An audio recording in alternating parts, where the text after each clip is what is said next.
Hey everybody, welcome back to Hood's Custom Shop. So today I wanted to answer a question for a viewer.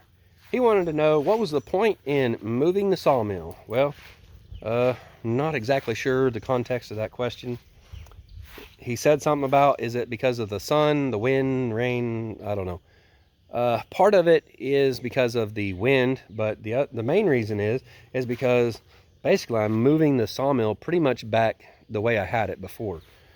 If you guys go back and you look at my other videos, the sawmill, when it was shorter, was actually right here in this bare spot. This is where I actually cleaned up all the sawdust from the mill.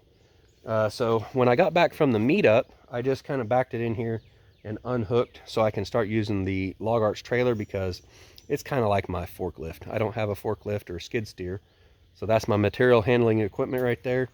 And it just makes sense to get the A-frame out of the way now.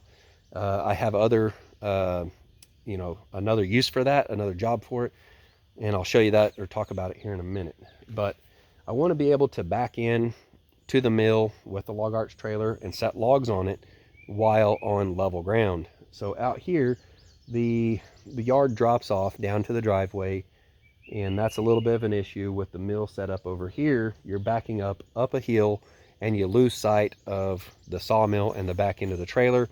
It makes things kind of difficult. And I could actually end up one day hitting the mill pretty hard and jarring stuff or messing something up, bending something, breaking something, who knows. So I want to get away from doing that, and so I need to get this right here moved so I can get the sawmill backed up that way quite a bit, and it'll come out here 30 feet. And then of course we'll be able to drive around right here on this end.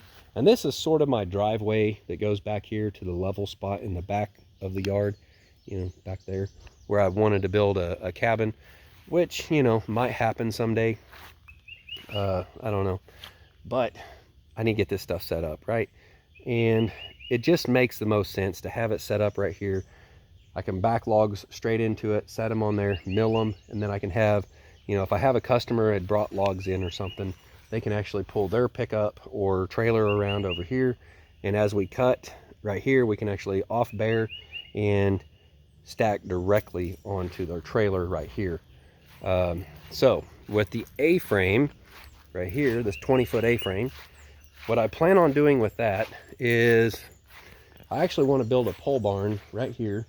It'll go, pretty much like from the fence over there. We'll probably have a little bit of space between the fence there, about 10 foot or so. From the fence to the building, and it's going to come out here about 20-25 foot, and then we'll probably go, I don't know, 30 or 40 feet over. And in this part of the building right here, I want to set up a router sled. Eventually I would like to get a CNC slab flattening machine, pretty much the same thing as a router sled, but it's just CNC. I'd like to have that set up over here, and then kind of have a storefront set up over here so people can come in out of the bright sun or the cold or the wind and rain and everything, and have a place out of the elements to come in and not have that sun beating down on you like it is right now. And so they can spend a little bit of time looking at slabs. I'm going to build some racks and stuff along the walls inside there so people can look at those slabs. They'll be standing up instead of laying down like this right here, because laying down like that, the only way you can see the face of those boards is to physically unstack that wood. That's very labor intensive.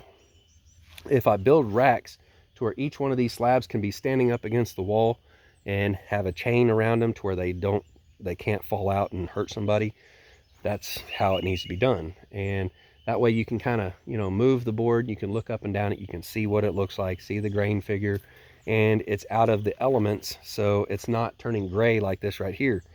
That's another big factor. So these are things that I really need to get done here pretty soon. I need to start getting some sort of roof over everything. It's probably just going to have a dirt floor for some time, but it needs to be, some kind of like a barn, something to store the lumber and everything, and be able to lock stuff up. That's another thing, is to be able to lock it up. So right now I've got a bunch of slabs and everything that's in the kiln right there, and they're already dry. They're ready to come out.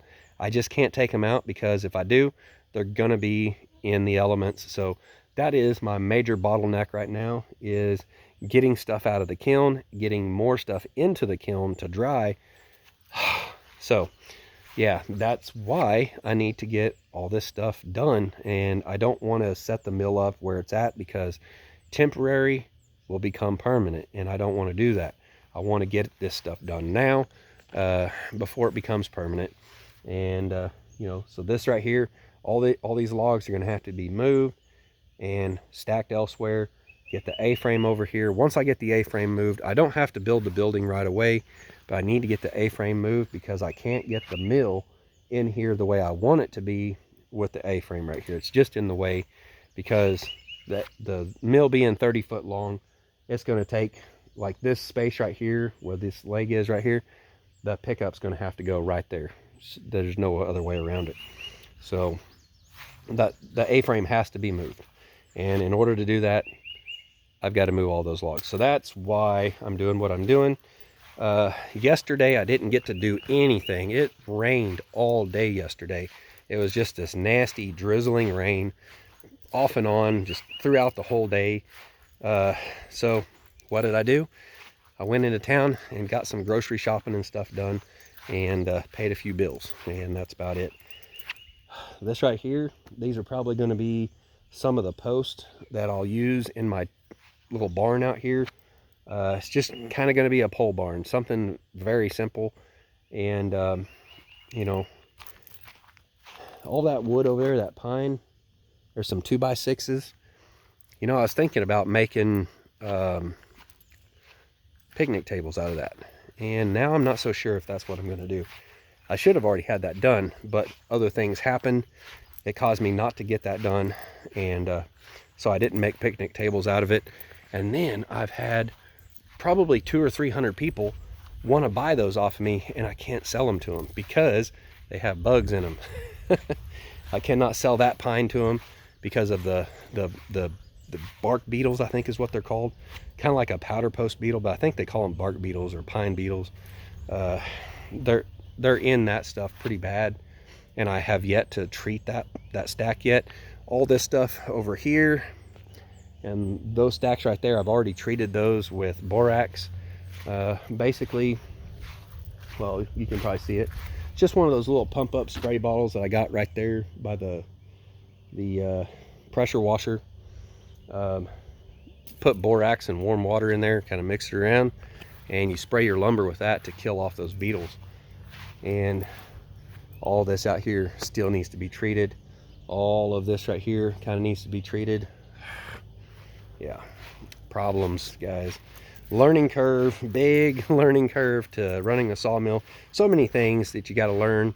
And you know, to better answer that guy's question, I think, is, you know, he asked if wind was a big factor, and yes, wind is a big factor in how you set up your sawmill, because you want to, you know, keep in mind the prevailing wind.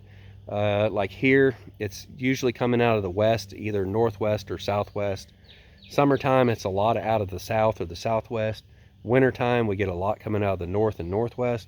That's just how it works. And so north being that way, south being this way, it's nice to have your mill set up east and west with your operator side on the west side, because then 90% of the time the wind is going to be taking the sawdust away from your face, not blowing it right in your eyes and everything. So yeah, that was a big factor in figuring out which way I wanted the mill. But the biggest factor is actually just how my yard is laid out. If I was in some great big field that was wide open, pretty much I'm probably going to want my mill, the operator, in on the west side. That way the wind is usually, you know, it's either going this way or that way, but generally speaking, it's going to be headed towards the east in some form or fashion. And you want to be heading east with your mill, and, you know, not have that wind blowing in your face. And around here, usually if the wind is coming from the east, it's storming and you're not out there milling. So anyways, I hope that answered your question, and hopefully that kind of gives you guys a little bit of insight as to what my plans are around here, like what I'm trying to do. And yeah, so that's my Long-term plans, I don't know how soon I'll be able to make a storefront building out here happen, or if it'll ever happen, but that is my plan in the short, near future, far future, whatever you want to call it. And yeah, the thing is just figuring out what you need to do next in your business, where your bottlenecks are, and how to fix those problems, how to remedy it, and make things better for your customers. So that's what I've been trying to do, and also trying to put a video out every day on YouTube. So hopefully you guys will subscribe, smash the thumbs up if you like the video, and we'll see you next time. Thanks for watching.